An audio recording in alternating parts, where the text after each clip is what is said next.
बिस्मिल्लाहिर्रहमानिर्रहीम अस्सलाम वालेकुम। आई एम ख्वाजा मोहसिन इनाम।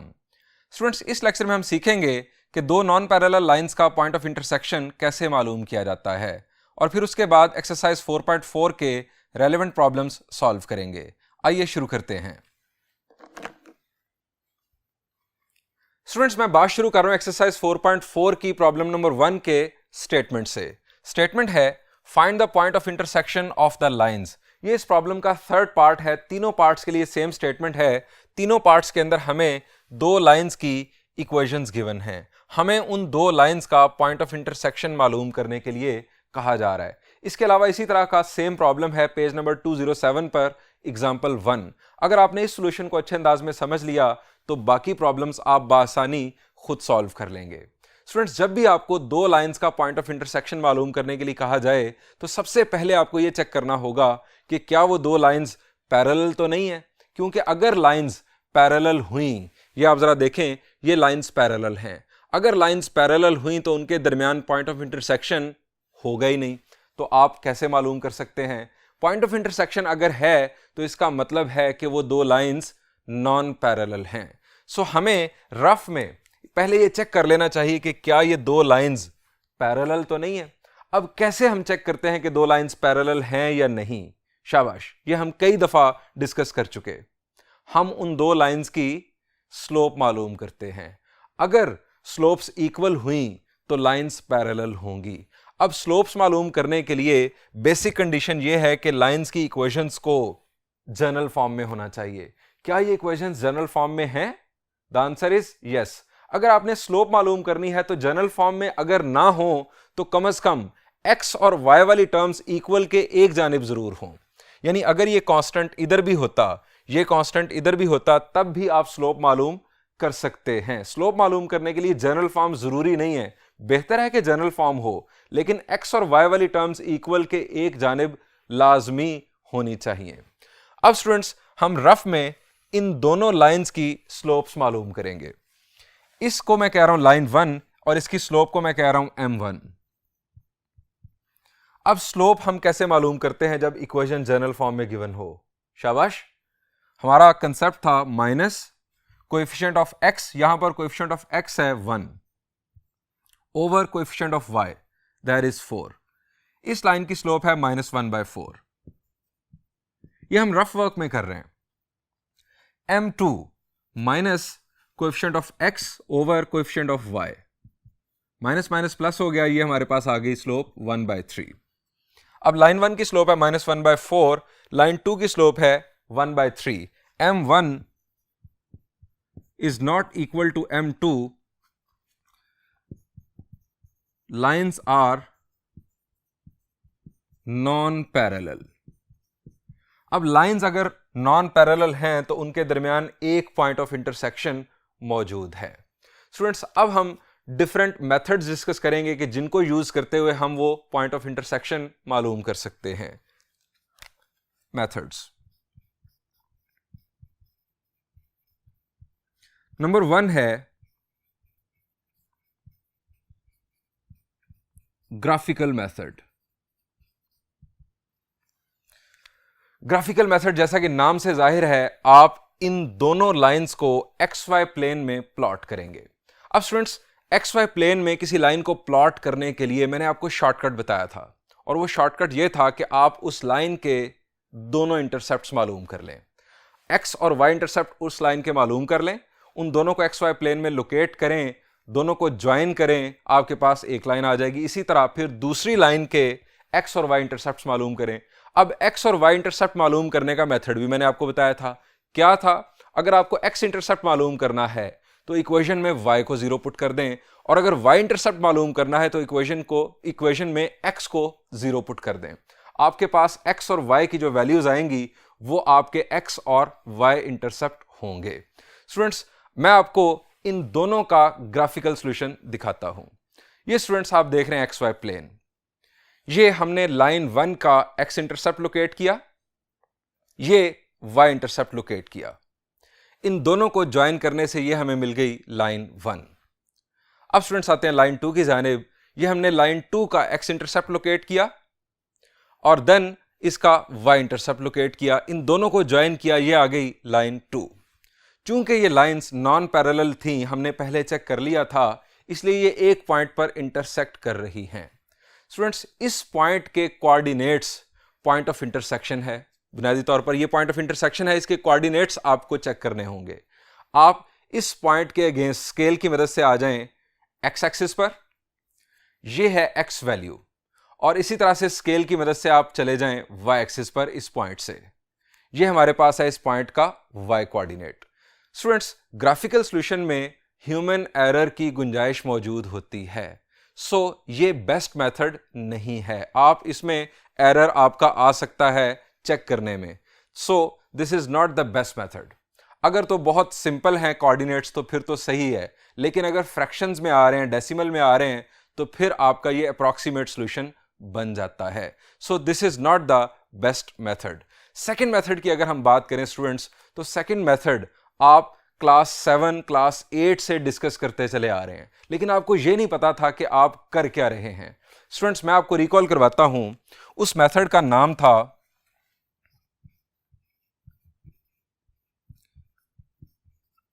Substitution method. स्टूडेंट्स, आपको क्लास 7-8 में इस तरह की इक्वेशंस गिवन थी। आपको कहा गया कि इन इक्वेशंस को साइमल्टेनियसली सॉल्व कर दें। आपको याद आ गया होगा, लीनियर इक्वेशंस को आपको साइमल्टेनियसली सॉल्व करने के लिए कहा गया था। फर्स्ट ईयर में भी ये काम आपने किया है, फर्स्ट ईयर चैप्टर 4 में भी आपने ये काम किया था। स्टूडेंट्स, जब हम दो लीनियर इक्वेशंस को साइमल्टेनियसली सॉल्व करते हैं, तो हम बुनियादी तौर पर उन दो लीनियर इक्वेशंस की जो स्ट्रेट लाइंस हैं उनका पॉइंट ऑफ इंटरसेक्शन मालूम कर रहे होते हैं।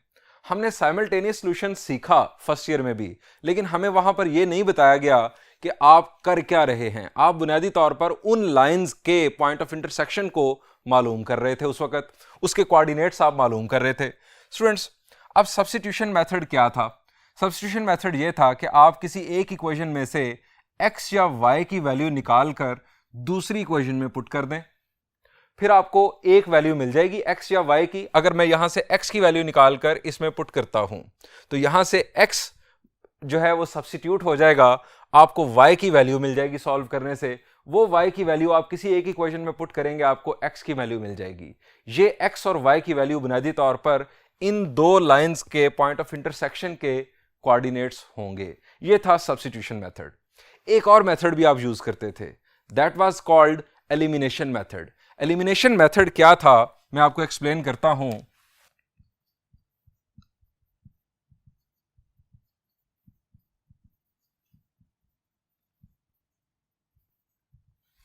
स्टूडेंट्स, एलिमिनेशन मेथड में आप दो इक्वेशंस को में x या y के कोएफिशिएंट को बराबर कर लेते थे मल्टीप्लाई करने से। किसी नंबर से मल्टीप्लाई करने से आप उन्हें इक्वलाइज कर लेते थे। अब यहां पर अगर आप देखें तो x का कोएफिशिएंट यहां पर भी 1 है, यहां पर भी 1 है। अगर मैं एक इक्वेशन में से दूसरी सब्ट्रैक्ट कर दूं तो क्या होगा?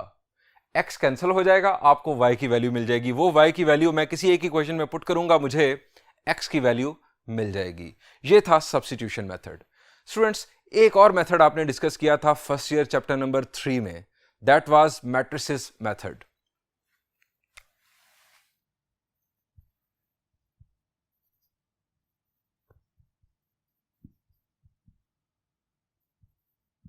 अब मैट्रिसेस मेथड में आप क्या करते थे? मैट्रिसेस मेथड में आप उन इक्वेशंस को मैट्रिसेस में कन्वर्ट कर देते थे। अब इन इक्वेशंस को आप लिख सकते हैं इस अंदाज में। मैं अगर लिखूं x plus 4y is equal to 12, constant को दूसरी तरफ ले गए, और इस इक्वेशन को x minus 3y is equal to -3। आप इसे मैट्रिसेस में कन्वर्ट करेंगे, आपके पास एक मैट्रिक्स आ जाएगा, that is matrix of coefficients 1 4 1 -3। दूसरा मैट्रिक्स मैट्रिक्स ऑफ वेरिएबल्स, और तीसरा मेथड मैट्रिक्स ऑफ कांस्टेंट्स। अब इस मैट्रिक्स का नाम आप कहते थे A, इसका नाम आपने रखा था X, और इसका नाम आपने रखा था B। अब यहां पर X was equal to A inverse of B। Matrix X अगर आपको मिल जाएगा तो उसमें मौजूद है x और y, आपको x और y की वैल्यूज मिल जाएंगी। जिस वक्त आपने ये टॉपिक डिस्कस किया उस वक्त भी आपको नहीं बताया गया कि आप कर क्या रहे हैं। आप क्या कर रहे थे, आप उन इक्वेशन से बनने वाली लाइंस का पॉइंट ऑफ इंटरसेक्शन मालूम कर रहे थे, लेकिन आपको पता नहीं था। स्टूडेंट्स, अब हम एक नया मेथड डिस्कस करने जा रहे हैं। वो मेथड आपको शुरू में थोड़ा सा अजीब लगेगा, लेकिन वो मेथड हमें आने वाले आर्टिकल्स को डिस्कस करने में और आने वाली थ्योरी जो हम चैप्टर 4 की डिस्कस करेंगे उसके अंदर बहुत ज़्यादा काम आएगा। इस मेथड को हम कहते हैं क्रॉस मल्टीप्लिकेशन मेथड। आइए आपके साथ शेयर करता हूं कि ये मेथड क्या है।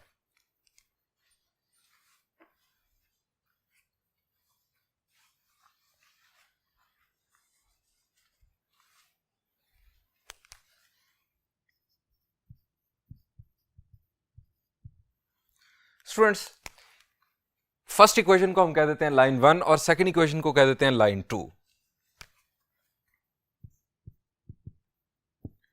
x plus 4y minus 12 is equal to 0 और लाइन 2 की equation x minus 3y plus 3 is equal to 0। Students, इस मेथड को यूज करने के लिए दो एहतियातें बड़ी लाजमी हैं। पहली एहतियात तो यह है कि आप दोनों इक्वेशंस को जनरल फॉर्म में लिखें जैसा कि अभी लिखा गया है। दूसरी बात यह है कि अगर कोई टर्म मिसिंग हो तो आपने उसकी जगह पर 0 जरूर लिखना है। मिसाल के तौर पर अगर यहां पर y वाली टर्म मौजूद ही ना होती तो मैं इस तरह से लिखता x plus 0y plus 3 is equal to 0। यानी अगर आपके पास इक्वेशन गिवन होती x plus 3 is equal to 0 तो जो मिसिंग टर्म है वो आपने जरूर फिल कर देनी है। मैंने यहां पर y वाली टर्म मिसिंग थी, उसकी जगह पर 0y लिख दिया। अगर आपके पास यहां पर x वाली टर्म मिसिंग होती तो आप 0x लिख देते। अगर कांस्टेंट 0 होता तो आप उसकी जगह पर भी 0 लिख देते। यह जरूरी है, यानी आपको इक्वेशन के अंदर 3 टर्म्स इस तरह से नजर आनी चाहिए, चाहे आपको 0 डाल के थर्ड टर्म पूरी करनी पड़े। अब स्टूडेंट्स, आप क्या करेंगे, आप लिखेंगे x। मैं आपको मेथड डायरेक्ट बता रहा हूं। आप लिखेंगे x। अब ये स्टूडेंट्स हमारे पास x है दोनों में। अब इसको छोड़ दें और आप डिटर्मिनेंट बना लें इन नंबर्स का। 4 3s आर 12। मैं लिख रहा हूं 4 इंटू 3 माइनस 3 इंटू -12।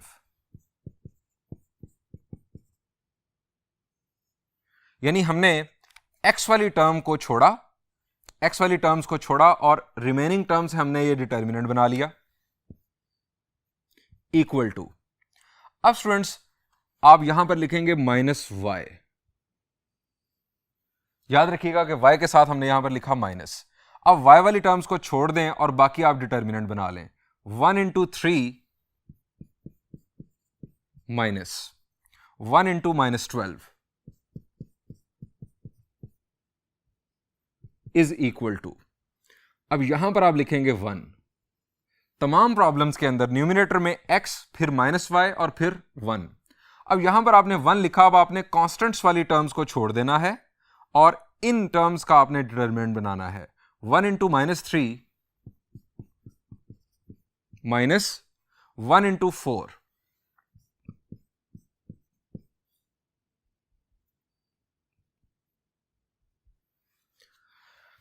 अब स्टूडेंट्स, हमने अगर x की वैल्यू मालूम करनी है तो हम इस फ्रैक्शन को इसके साथ इक्वेट करेंगे और y की वैल्यू के लिए हम इस फ्रैक्शन को इसके साथ इक्वेट करेंगे। अभी मैं एक स्टेप बढ़ा रहा हूं, यहां पर सिंप्लीफिकेशन परफॉर्म कर रहा हूं। 4 3s are 12 minus minus plus और फिर minus 12 3s are 36 is equal to -y over 3 1s are 3 minus minus plus 12 is equal to 1 over -3 -4। Further simplify किया तो x ओवर 12 माइनस 36 क्या होगा? शाबाश, it is -24 minus y over 12 plus 3 is 15 is equal to 1 over -7। अब x की value मालूम करने के लिए इस फ्रैक्शन को इसके साथ इक्वेट कर देंगे और y के लिए इसको इसके साथ इक्वेट कर देंगे। x over -24 is equal to 1 over -7 and -y over 15 is equal to 1 over -7। अब यहां से x की वैल्यू स्टूडेंट्स -24 यहां पर गया तो ये आ गई वैल्यू 24/7 एंड y की वैल्यू अब 15 दूसरी तरफ गया और उसके बाद माइनस भी दूसरी तरफ जाकर मल्टीप्लाई हुआ तो हमारे पास आंसर आ जाएगा 15/7। So point of intersection will be, point of intersection के कोऑर्डिनेट्स x वैल्यू 24/7 और y value 15/7। Students exactly same pattern को फॉलो करते हुए, यानी आपने फर्स्ट फ्रैक्शन में यहां पर न्यूमरेटर में लिखना है x, दूसरी फ्रैक्शन में -y और तीसरी फ्रैक्शन में न्यूमरेटर में लिखना है 1 और इस तरह से डिनोमिनेटर में आपने डिटर्मिनेंट्स बनाने हैं। स्टूडेंट्स इस मेथड का प्रूफ हमारे कोर्स में नहीं है, इनफैक्ट ये क्रैमर रूल पर बेस कर रहा है। फर्स्ट ईयर में जो आपने चैप्टर 3 में क्रैमर रूल पढ़ा था ना, ये मेथड उसको बेस बनाकर बनाया गया है। स्टूडेंट्स आप इस मेथड को यूज करते हुए रिमेनिंग 2 पार्ट्स और इसके अलावा पेज नंबर 207 पर मौजूद एग्जाम्पल 1 खुद सॉल्व कीजिएगा। मैं अब आपको जर्नलाइज्ड फॉर्म में जो इक्वेशंस गिवन होती हैं हमारे पास a1x + b1y + c1 = 0, इस शक्ल में इस मेथड को जर्नलाइज्ड फॉर्म में एक्सप्लेन कर देता हूं।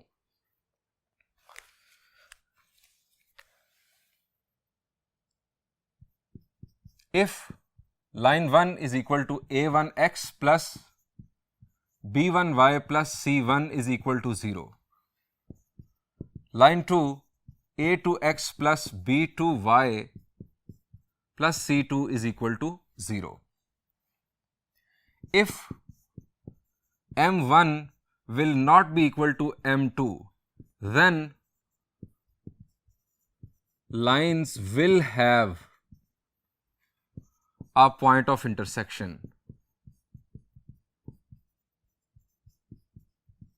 जब m1 m2 के इक्वल नहीं होगी इसका मतलब ये होगा कि ये लाइंस नॉन पैरेलल हैं, उस सूरत में पॉइंट ऑफ इंटरसेक्शन मौजूद होगा। अब पॉइंट ऑफ इंटरसेक्शन मालूम करने का मेथड जो मैंने अभी आपके सामने यूज करके बताया, इसको जनरलाइज्ड फॉर्म में मैं लिख रहा हूं। सबसे पहले आप लिखेंगे x, न्यूमरेटर में आपने लिख दिया x। अब आपने x वाली टर्म्स को छोड़ दिया, आप डिटर्मिनेंट बनाएंगे इन नंबर्स का b1c2 minus b2c1 is equal to, यहां पर आपने लिखा -y। अब आप y वाली टर्म्स को छोड़ देंगे, a1c2 minus a2c1 is equal to 1। Constants को छोड़ देंगे, a1b2 माइनस a2b1। अब स्टूडेंट्स x की वैल्यू क्या होगी?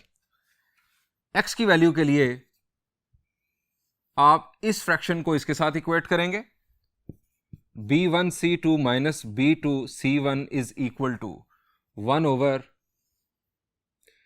a1b2 minus a2b1। यहां से x की वैल्यू, ये डिनोमिनेटर यहां न्यूमरेटर में आ जाएगा, आपके पास आ जाएगी x की value. x will be equal to b1c2 minus b2c1 और डिनोमिनेटर में a1b2 माइनस a2b1। इसी पैटर्न पर आप y की वैल्यू के लिए similarly -y over a1c2 minus a2c1 is equal to 1 over a1b2 minus a2b1। अब यहां से अगर आप इस माइनस को यहां पर ऑपरेट कर लें तो क्या होगा? इस माइनस को यहां पर ऑपरेट करने से ये पॉजिटिव हो जाएगी टर्म और ये नेगेटिव हो जाएगी। सो y की वैल्यू हमारे पास आ जाएगी a2c1 minus a1c2 over a1b2 minus a2b1। हमने इस माइनस को यहां पर ऑपरेट कर दिया। अब स्टूडेंट्स ये हमारे पास x की वैल्यू, ये x की वैल्यू और ये y की value. So point of intersection, point of intersection का x कोऑर्डिनेट हमारे पास है b1c2 minus b2c1 over a1b2 minus a2b1 और y कोऑर्डिनेट हमारे पास है a2c1 minus a1c2 over a1b2 minus a2b1। ये स्टूडेंट्स हमारे पास पॉइंट ऑफ इंटरसेक्शन के x और y कोऑर्डिनेट्स आ चुके। अब आपके ज़हन में सवाल आना चाहिए कि इसका फायदा क्या है, पॉइंट ऑफ इंटरसेक्शन हमने क्यों फाइंड आउट करना सीखा है।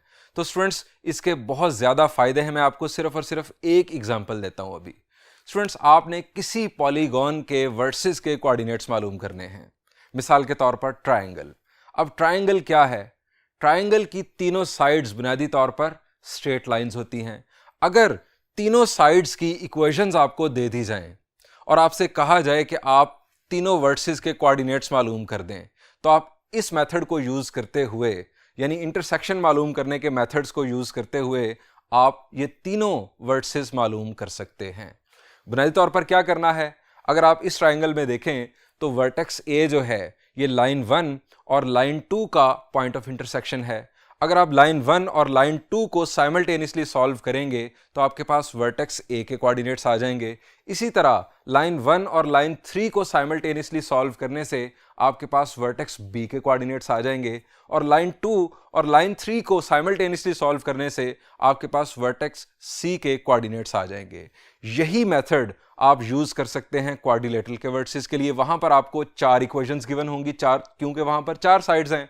इसी तरह से पेंटागन, हेक्सागन एंड तमाम पॉलीगॉन्स, यानी ये किसी भी पॉलीगॉन की अगर साइड्स की इक्वेशंस आपके पास मौजूद हों तो आप उसके वर्सेस के कोऑर्डिनेट्स एनालिटिकल ज्योमेट्री के इस मेथड को यूज करते हुए मालूम कर सकते हैं।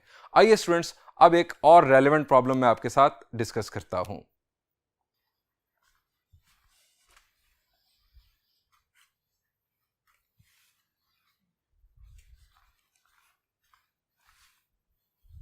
Students, this is problem number 14 of exercise 4.4. Statement is, find the area of the region bounded by the triangle whose sides are. Students, हमें एक ट्राइंगल की साइड्स की इक्वेशंस गिवन हैं, हमें उस ट्राइंगल का एरिया मालूम करना है। स्टूडेंट्स, एरिया ऑफ ट्राइंगल का हमने फार्मूला ड्राइव किया था, उसे यूज भी किया था। रिकॉल करें शाबाश, एक्सरसाइज 4.3 के अंदर।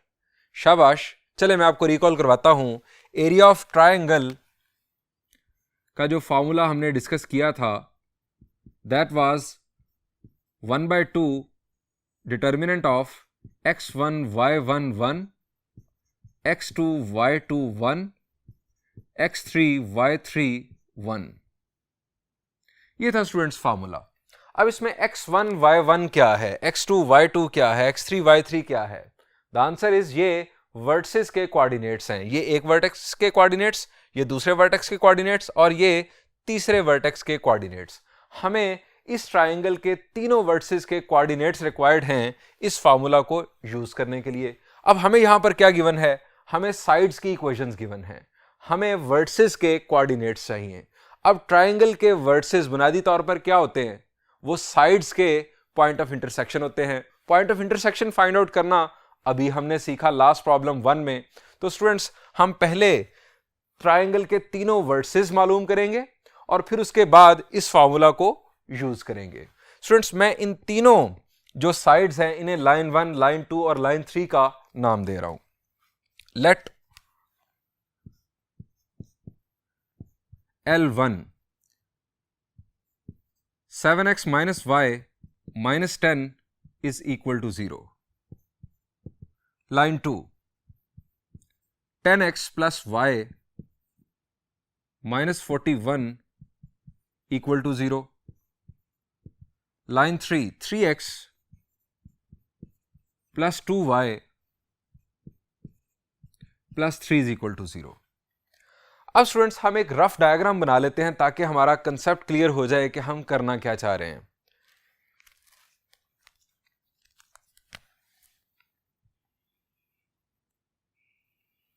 अब कोई ऐसे ही ट्रायंगल बना लें जिसको बनाकर आप अपना प्लान कर सकें कि आपने करना क्या है।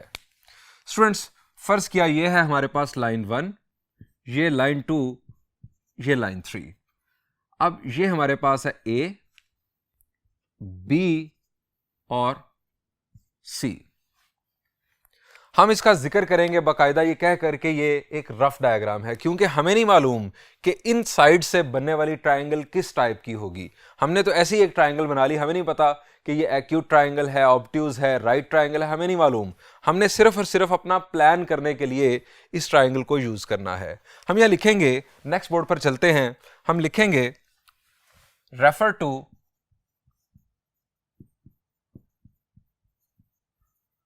rough diagram. There is a triangle ABC. हमें वर्टेक्स A, वर्टेक्स B और वर्टेक्स C के कोऑर्डिनेट्स चाहिए। अब वर्टेक्स A की अगर हम बात करें तो स्टूडेंट्स हमारी इस रफ डायग्राम के मुताबिक वो किन लाइंस का इंटरसेक्शन है? द आंसर इज लाइन 1 और लाइन 3 का पॉइंट ऑफ इंटरसेक्शन है हमारा वर्टेक्स A। हम ये लिखेंगे, हेडिंग दे देंगे वर्टेक्स A की।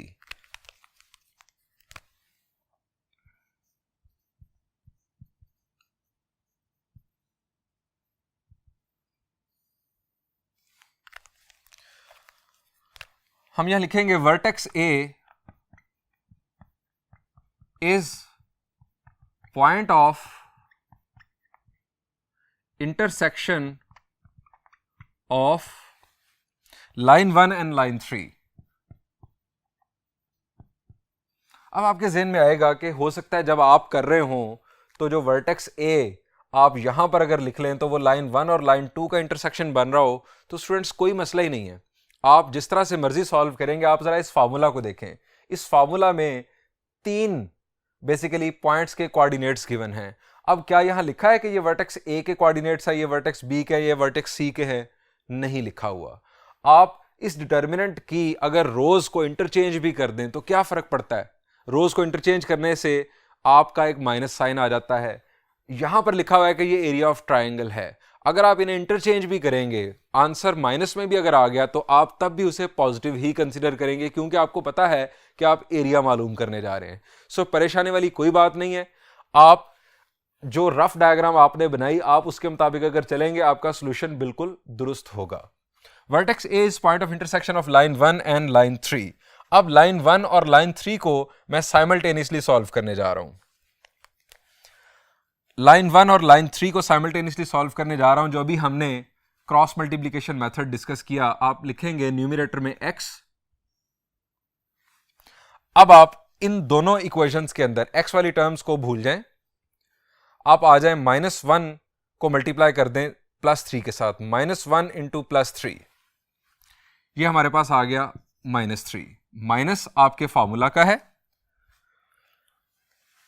+2 इंटू -10, +2 इंटू -10 विल बी -20। उसके बाद -y, ये भी आपके मेथड के साथ मौजूद है माइनस। अब y वाली टर्म्स को छोड़ दें। 7 3s are 21 minus 3 into -10, that is -30। उसके बाद 1। अब कांस्टेंट टर्म्स को आपने छोड़ना है। ये दो कांस्टेंट टर्म्स थी। 7 into 2, that is 14 minus 3 into -1, that is -3। अब फर्दर सॉल्व किया, minus minus plus 20 minus 3 is 17, minus minus plus 30 plus 21 is 51, minus minus plus 14 plus 3 is 17। अब x की वैल्यू के लिए हम लिखेंगे x over 17 is equal to 1 over 17 और y की वैल्यू के लिए minus y over 51 is equal to 1 over 17। अब यहां पर 17 इधर जाएगा तो x की वैल्यू आ गई 1 और यहां पर 51 यहां पर जाएगा, 17 3 आर 51 माइनस दूसरी तरफ तो y की वैल्यू आ गई -3। सो हमारे पास जो वर्टेक्स A है उसके कोऑर्डिनेट्स आ गए 1 -3। ये हमारे पास वर्टेक्स A के कोऑर्डिनेट्स आ गए। अब इसी पैटर्न पर हम बात करेंगे वर्टेक्स B की। Vertex B,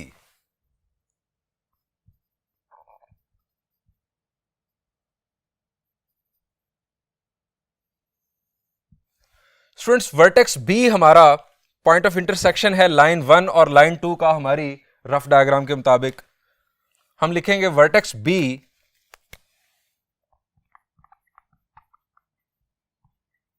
is point of intersection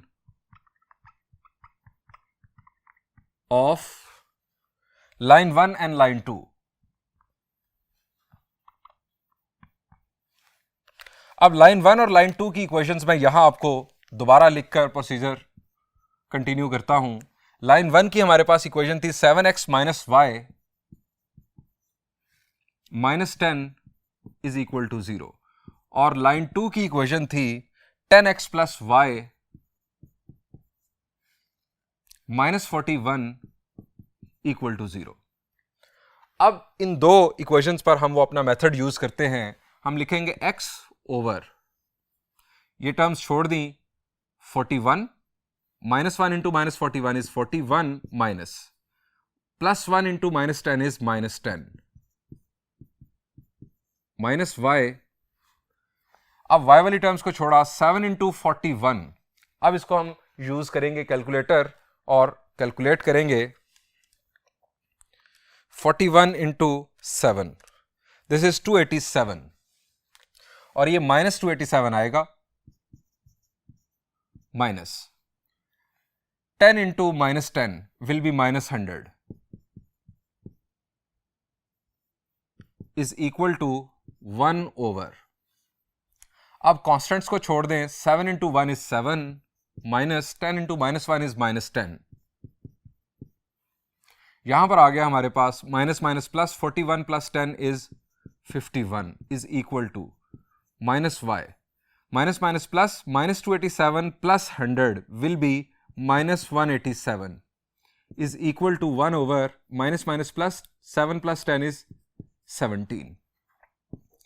x over 51 is equal to 1 over 17 and यहां पर y over 187 is equal to 1 over 17।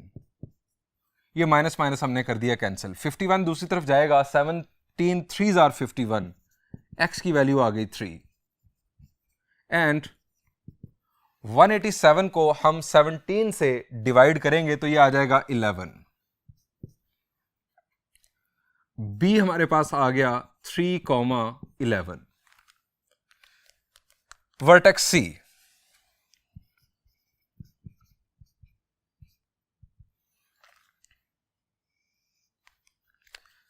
Vertex C के बारे में स्टूडेंट्स हम पहले लिखेंगे कि वो किन दो लाइंस का इंटरसेक्शन है। वर्टेक्स C था लाइन 2 और लाइन 3 का point of intersection. Vertex C is point of intersection of line 2 and line 3। अब लाइन 2 और लाइन 3 यहां पर लिख लेते हैं। लाइन 2 की इक्वेशन थी 10x plus y minus 41 is equal to 0 और लाइन 3 की इक्वेशन थी 3x plus 2y plus 3 is equal to 0। अब हम अपना मेथड यूज करेंगे x ओवर, x वाली टर्म्स को छोड़ दें, 1 into 3 is 3 minus 41 into 2 is 82 minus 82 in fact आएगा माइनस y। अब स्टूडेंट्स y वाली टर्म्स को छोड़ देंगे, y वाली टर्म्स को छोड़ा 10 3s आर 30 माइनस 41 इंटू 3 हम कैलकुलेट कर लेते हैं और साथ था माइनस, ही आ गया minus 123 is equal to 1। Constants को छोड़ा 10 2s are 20 minus 3 1s are 3। यहां पर हमारे पास आ गया 85 minus y is equal to 123 plus 30 it is 153 is equal to 1 over 20 minus 3 is 17. X over 85 is equal to 1 over 17 and minus y over 153 is equal to 1 over 17. अब students 85 यहां पर आएगा तो 17 5s are 85, x की value आ गई 5 and 153 यहां पर आएगा तो 17 9s आर 153, माइनस साथ अटैच हो जाएगा तो y की वैल्यू माइनस 9। सो c हमारे पास आ गया 5 माइनस 9। आपके a b और c अगर आप मुझसे डिफरेंट डायग्राम यूज करेंगे तो डिफरेंट हो सकते हैं, यानी हो सकता है कि जो मेरा वर्टेक्स a है, वर्टेक्स c है, वो आपका वर्टेक्स b या a हो, लेकिन इससे कोई फर्क नहीं पड़ेगा। अब स्टूडेंट्स हम फॉर्मूला रिकॉल करेंगे एरिया ऑफ ट्राइंगल का। Since area of triangle is equal to 1/2 x1 y1 1 x2 y2 1 x3 y3 1, इसके अंदर हम वैल्यूज पुट करेंगे। पुटिंग वैल्यूज 1/2 x1 y1, आप किसी भी पॉइंट को, किसी भी वर्टेक्स को आप कह सकते हैं। मैं यहां पर वर्टेक्स a को तरतीब के लिहाज से यूज कर रहा हूं। ये था हमारे पास 1 माइनस 3, 1 माइनस 3 यहां पर आ गया 1। x2 y2 हमारा वर्टेक्स b था 3 11, यहां पर आ गया 1। वर्टेक्स c 5 माइनस 9 और यहां पर आ गया 1। स्टूडेंट्स अब इसे आप कर देंगे एक्सपैंड, और आप जानते हैं कि आप किसी भी रो या किसी भी कॉलम से एक्सपैंड कर सकते हैं। मैं इसे एक्सपैंड कर रहा हूं 1/2। मैं इसे फर्स्ट रो से चले एक्सपैंड कर देता हूं या फर्स्ट कॉलम से चले एक्सपैंड करता हूं, क्योंकि हमारे पास सारे जो एलिमेंट्स हैं वो पॉजिटिव हैं। यहां पर आ गया 1, रो छोड़ दी, कॉलम छोड़ दिया 11, माइनस माइनस हो जाएगा प्लस, 9 1s आर 9, उसके बाद माइनस 3। आप जानते हैं कि first element positive then negative, अगर आप फर्स्ट कॉलम या फर्स्ट रो से एक्सपैंड कर रहे हो। 3 की रो और 3 का कॉलम छोड़ा, माइनस 3 प्लस 9, चूंकि यहां माइनस है तो आ जाएगा प्लस 9। इसके बाद आपके पास है 5 की रो और कॉलम छोड़ा, माइनस 3 माइनस 11, ब्रैकेट क्लोज्ड। अब स्टूडेंट्स हमने इसे सॉल्व करना है। स्क्वायर ब्रैकेट के बाहर है 1/2, 11 plus 9 is 20, 9 minus 3 is 6, 6 into 3 are 18, minus मौजूद रहेगा। Minus 3 minus 11 is minus 14, minus 14 into 5 is minus 70। अब स्टूडेंट्स ये हमारे पास 20 माइनस 70 क्या हो गया, minus 50। Minus 50 minus 18 will be minus 68, minus 68 will be divided by 2, we will have minus 34। अब आप देख सकते हैं कि हमारे पास आंसर आ गया नेगेटिव। कोई मसला नहीं, आप यहां लिखेंगे एज एरिया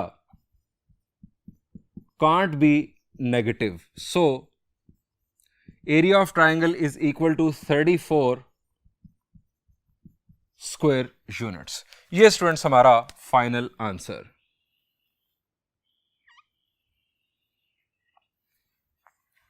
स्टूडेंट्स यहां पर इस प्रॉब्लम का सॉल्यूशन एंड हुआ, यहां पर इस लेक्चर को भी एंड करते हैं। इंशाल्लाह नेक्स्ट लेक्चर में हम कुछ मजीद प्रॉब्लम्स डिस्कस करेंगे। Thank you and Allah Hafiz.